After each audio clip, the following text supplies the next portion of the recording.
Welcome to another moment of self-remedy. I'm sure we've all given our attention to something or someone and didn't get to find out all the details for whatever reason. Now, when we experience, observe, or involve ourselves, we usually expect some type of outcome, like letting it finish to the end with little to no interruptions. But if there are interruptions, sometimes we can still finish to the end, repeat or replay the whole thing over, pick up where we left off after stopping or pausing somewhere, or just not finish at all. I want to talk about these different parts of our viewing and our listening to the things that go on in our lives.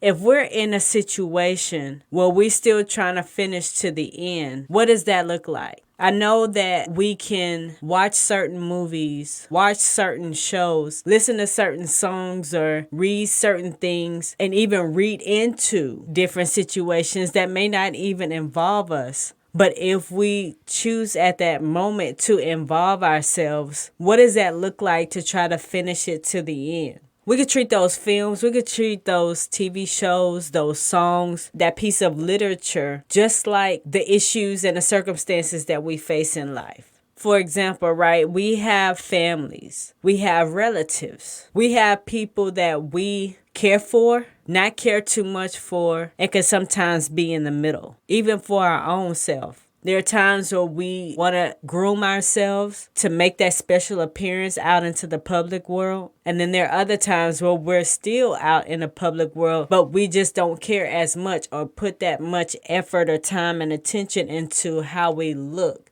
because we're probably focused on something else, like getting things done and getting back to where we're most comfortable. So when I ask what these different areas look like in trying to finish something to the end or repeat or replay the whole thing over, I want to see how I can put myself in these situations, or either just bring about what I've observed or what I've come to learn about how we function in society. There have been a lot of things that we put our attention to that have a different outcome than we would expect, even if it's something similar.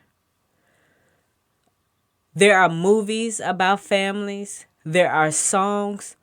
But you know what?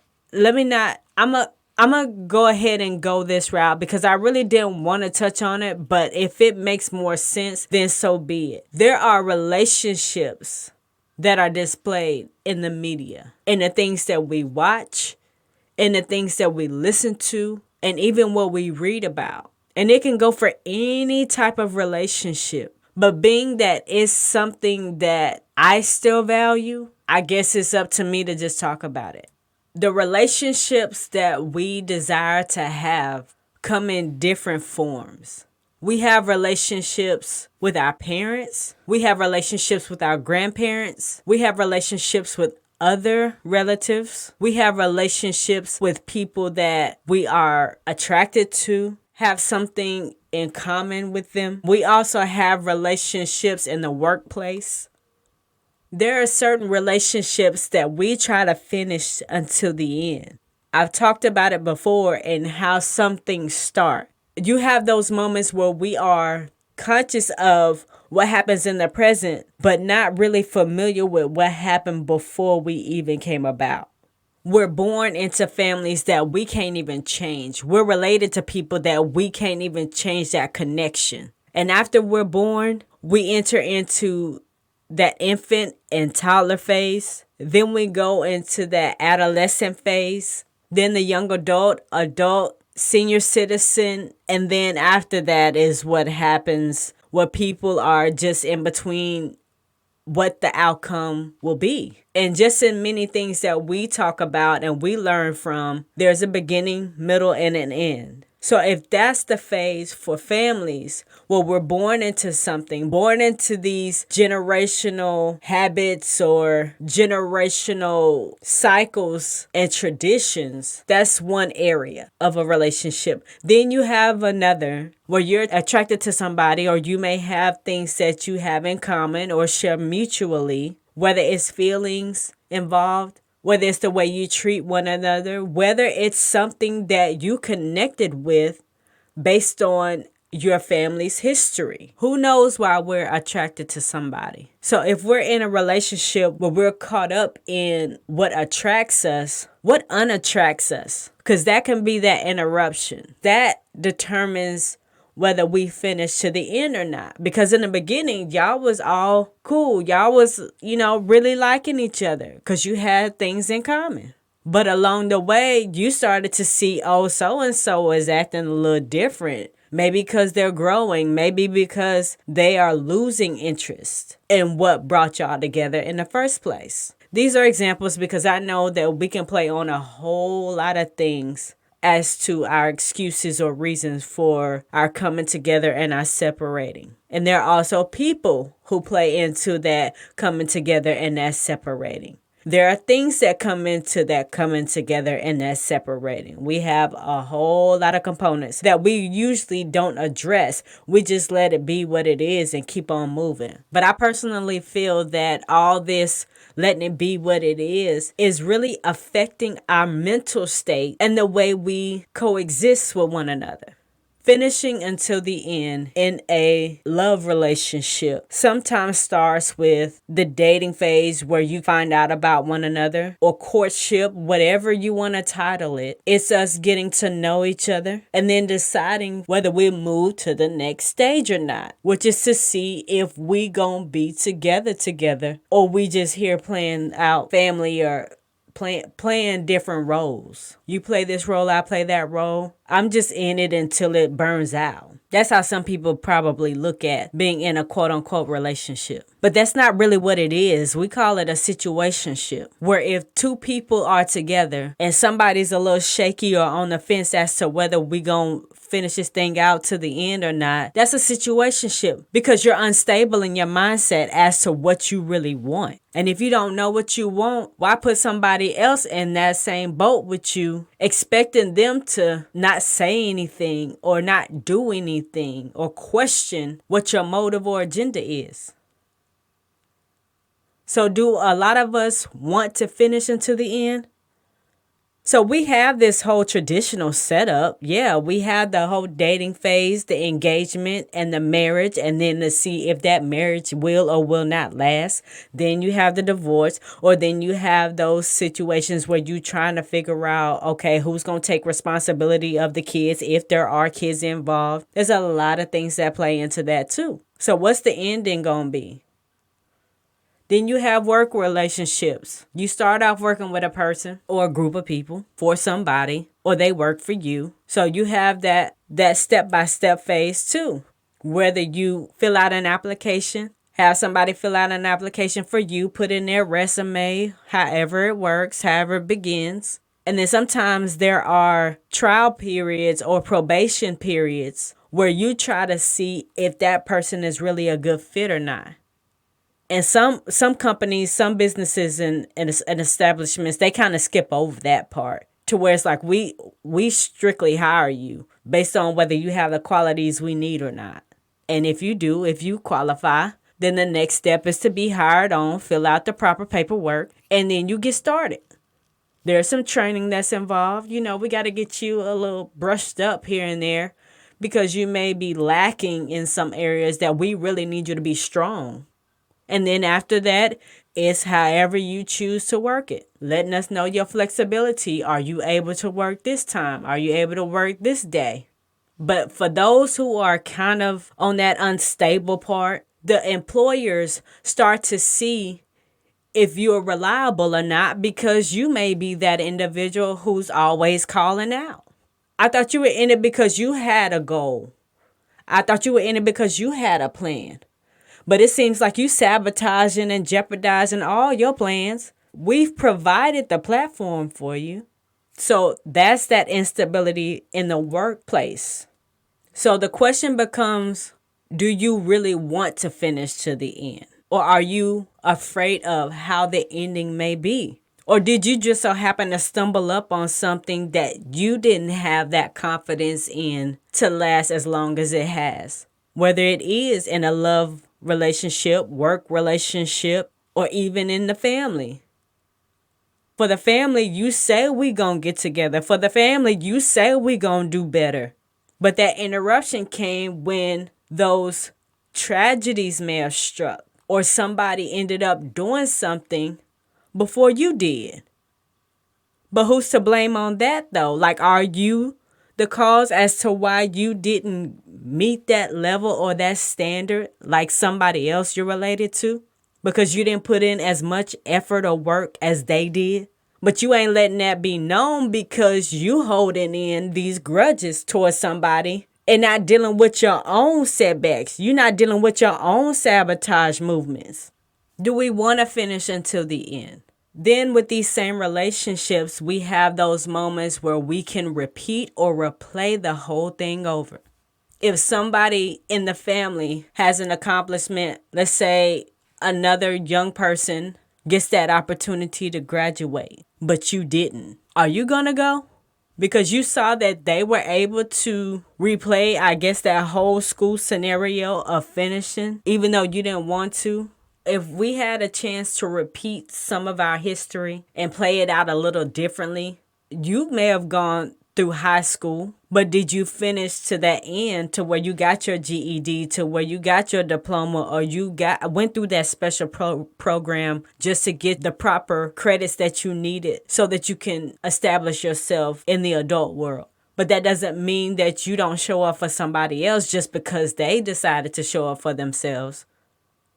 Here's the threat when it comes to family sometimes is that when they see somebody else finally or fully accomplishing something that they wanted to do, yeah, jealousy arrives. It may have already existed, but in a lesser tone or a lesser way, but it's there. It's probably been dormant, but when somebody actually views you or sees you, witnesses you accomplishing your goals, yeah, there's some tension that may come. They may not ever speak on it, but it's there. This whole thing about repeating or replaying the whole thing over is just giving someone else an opportunity to redo what you didn't get to do. That whole relay thing, like I had that whole analogy of running a relay. It's really okay sometimes to feel like you can't finish, but if you have that confidence in somebody else who you're connected to, then trust that they may be able to carry it out a little bit further than you did. And then also, like I'm thinking now, is that repeat or that replaying it all over is when the parents have children. So you were probably only able to go as far as you could. But now that you have children, let them start their own process that may be very similar to what you try to start.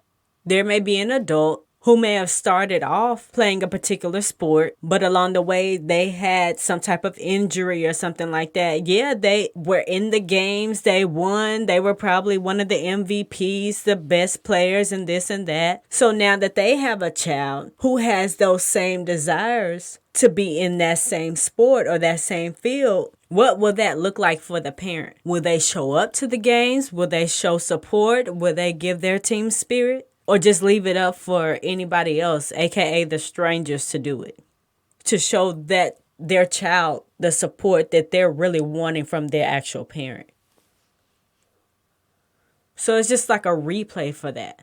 And then you have the love relationship where we repeat or replay the whole thing over. Okay, well, something didn't work out with this person trying to fulfill a relationship or a desire that you wanted. So then you end up finding somebody else who may have similar qualities, but yet they had a little bit more than the other person did, making that other person your ex. They may have tried to present some things to you that you went for, but once they got settled, once you got settled, once y'all started to try to get a little bit comfortable with one another, some other things started to creep up, and it's just like, oh, no, we not. So then you get into this mode of wanting to pursue someone else who may have what that other person was possibly lacking or didn't want to carry out for themselves. Notice I'm not putting genders on anything because it can go every way. or even in that work relationship. If that employer feels like the employee is not meeting up to those standards, they'll do a rehire where they possibly hire somebody else, or later on down the road they see that you have the qualities that you really needed and you've matured and you've gotten yourself together just a little bit more to where you're taking it serious. So they may try to hire you back. They want someone who's reliable, someone who can be trusted, someone who can be loyal, dependable.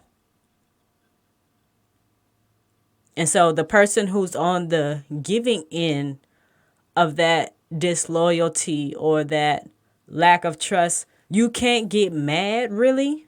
I mean, you can do whatever you want to do, but at the same time, you can't get upset at their reaction to your actions. Every action and reaction pretty much has a consequence.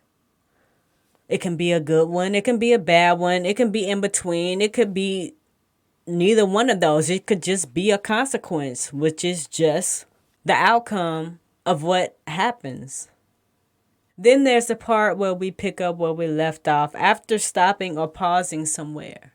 Going back to the families, you may have some relatives who didn't get to go to college at the time that they were in school. So now, later on down the road, they decide to go because they possibly have that opportunity now or have the time now to do what they've probably always wanted to do, or the fact that they took care of that interruption that happened when they were going through. Now that they got a little bit more time on their hands, they're able to get in there and do the work. But see, that's the thing though. Are they really serious about doing the work so that they can graduate from college on time when they want to, however it is, pursuing that master, that major, whatever degree they may be seeking? Like, are they in it for the long haul? And it's not just limited to that. As far as school and families and stuff, there's some other things where we can pick up where we left off. Because if we are really loving one another, if we are really wanting to get to know one another, we'll put in that effort.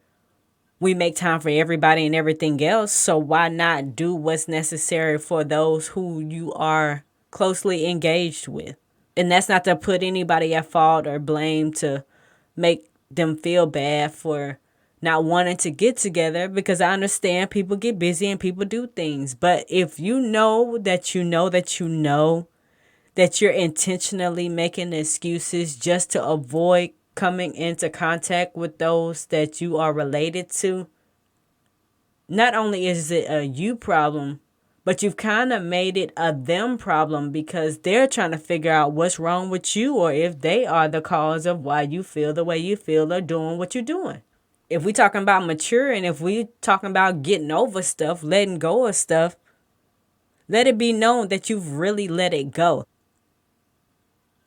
What about picking up where we left off in these love relationships after stopping or pausing somewhere? It gets kind of hard to pick up where you left off, because in the very beginning, all you ever wanted was to be with somebody who gets you, who understands you, who knows how to love you, regardless of where you came from. You came from that broken home. You came from that unstable relationship in other areas. That's where you came from. But where you are, it took a while to get you there, but you are there where you need to be. But sometimes I feel like that's the threat, or that's the hindrance for other people wanting that for themselves. So if I'm willing to pick up where I left off after stopping or pausing, because there was a reason for the stopping and the pausing, I had to make sure my me was all the way together, if not partially. They say to see the glass half full. It took a while to readjust that mindset, because for me to see it half empty for a long time, it provoked those negative thoughts. And now that I see the glass half full, it's sparking those positive thoughts like, this can possibly happen. So if where we left off in that love relationship was on bad terms, bad vibes, and we spent this long separate from one another, and you got yourself together and I got myself together, and I'm not acting the way I used to act, doing what I used to do. I do believe that for a lot of people that there is a possibility that some people can reconnect. But if you still giving off those same vibes of immaturity, or that you just don't really care much about anybody or anything, yeah, those are still signs of red flags for a person. And do they want to engage in that? No. Personally, do I? Not at all. Because you're showing me that what you're giving off is what you'll contaminate our possibilities of a relationship with. If that's something you want, that's what you want. In relationships, it has to be something that's mutual, where we both agree on a lot of things. We can also agree to disagree. Agree to disagree to the fact that you want a relationship, but you don't want it as bad as I do. Or else you would have been acting differently. But you can say the very same thing about me. To you, I may come off as somebody who's not really interested in somebody who meets your qualities. Because I want the qualities that you're presenting. But with you as a person constantly doing what you used to do, it doesn't work. If love is really there, we would consider each other's feelings, opinions, just even our overall goal as to what we want this to be. But if we keep bumping heads, if we keep disagreeing, and there's not really many chances of us agreeing, that's a waste of time. Then in a work relationship, to pick up where we left off, if you've been given an opportunity to work for the same company yet again that you slighted in the first time, please believe that they're going to be on high alert this time. They're going to give you a probational period to see if you're going to pull that same stunt that you did at the beginning. But now that some months or a year or whatever has passed and now you back, we're going to have our eyes and ears open. Then, too, there are some companies who just don't care because they really need that help. And that's another thing to consider. If we are in that predicament of making hard decisions and harsh decisions, then we have to consider the quality of what we're investing in. And if it's the opposite, then you have to consider, okay, am I really trying to work for them? If they ain't got it together, I wasn't fully working for them at first, but now I'm serious about working for them, but yet they ain't moved up the ladder just a touch. Or what about those moments where we don't finish at all? There are moments in families where we get the opportunity to come together on various occasions. More than likely, it's when someone accomplishes a goal of theirs. But when it comes to those tragic moments where we feel like, dang, I don't even know if that relative got a chance to do what they wanted to do, let alone us doing what we wanted to do with that relative. The devastation that comes with not being able to finish something is hard to deal with.